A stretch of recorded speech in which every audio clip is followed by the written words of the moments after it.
Let's bring in adjunct professor at Montclair State University, Dan Geltrude. So starting off, President Trump announcing a quote-unquote reset of federal fuel standards, which heightened under the Biden administration, saying the reset will save $109 billion in total for American families. Ford also announcing it can invest more affordable vehicles. Let's take a listen to Ford CEO Jim Farley on the end of the ridiculous Biden-era fuel standards. Common sense and affordability. We're very proud of Ford to be the #1 auto producer in our country. 80% of the vehicles we sell here we make in our country. All right, Dan, your reaction to all of this? Well, the real problem I think a lot of people have had related to EVs, for example, is why should we be forced to have to buy an automobile that we don't want? So I think when we refocus here and say, okay, look, we want to have more efficiency. Well, let's take the automobile industry as it is and make it more efficient, fuel efficient. We don't have to turn everything into an EV. Yeah, the word is forced. The Biden administration wanted to force Americans to get the EVs. And then, you know, that disaster with U.S. Postal Service didn't receive the EVs after billions of dollars were spent on that. I mean, it was just a disaster.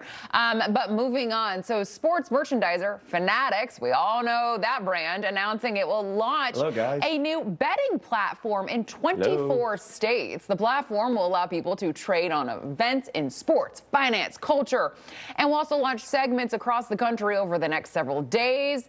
Dan, very interesting. I mean, sports betting has just gotten huge over the last few years. Oh, looks like unfortunately we lost both of our guests. We will get back to Dan Geltrude right after this break. All right, welcome back to Wake Up America. I'm Alex Kraemer. Let's just continue our business headlines and bring back in Dan Geltrude. Dan, thank you for being so patient with us. Let's talk a little Target. So they drew in thousands of shoppers to select stores as early as 3 a.m. We're showing you on our screen. People literally camping out in the freezing cold with promises of a swag bag for the first 100 people through the door that opened up at 6 a.m. However, I'm sure you saw this on social media. Users very disappointed with those gift bags with apparent, lack of swag. So it included 5 pieces of fun-sized candy, a couple things of drink mix samples, a one-use bar of shampoo, and a deck of Uno cards. Dan, disaster for Target. Well, it certainly was. I mean, I don't know what people were exactly expecting where you're really going to go crazy for these swag bags. So, we have to look at what expectations were here.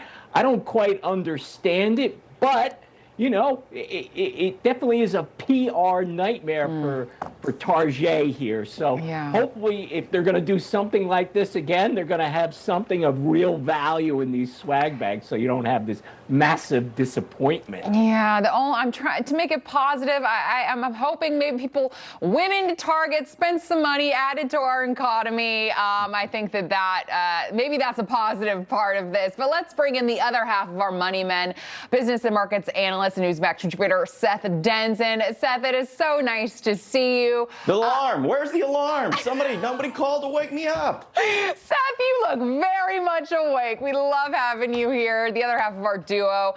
Really quickly, I want to get your reaction to those Target swag bag disaster that we saw. Listen, Target has a lot bigger problems on their hands, right? Yeah. I mean, their stock's down 30% for the year. Here was my take when I read the swag bag thing. Get over it, you entitled children on social media. Like, oh my gosh. The average price of these swag bags is like $30. Target published ahead of time that that only 10 of the 100 bags was going to be worth $99. What did they expect? Like jewelry? Come on. I mean, at some point, these people that flood to social media to say, I didn't get my due, and Seth Denson was late for Wake Up America. I'm over it, Alex. Get over it. You know what? That is such an interesting point because, like you said, what did they expect? Thousands of dollars worth of goodies in that little freebie bag. I'm always, don't get me wrong, I have been on this show many times going after Target for all of their missteps. This one, I'm not, I got to back Target a little bit on it. Now, if they would just take that $30 and make their stuff a little cheaper so people would actually shop there again, sure, let's do that. But, you know. Like you said, Target, we've been talking about them for quite a while now. They have some big issues on their hands. Again, the prices, Walmart is just going to beat them every single day.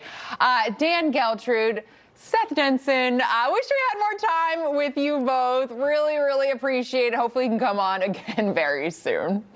By the way, Seth, penalties are harsh when you sleep. Oh, we got Mark chiming in. Mark and Edie, I'm going to send it over to you guys at the desk. We were here on time. Yeah, we were here on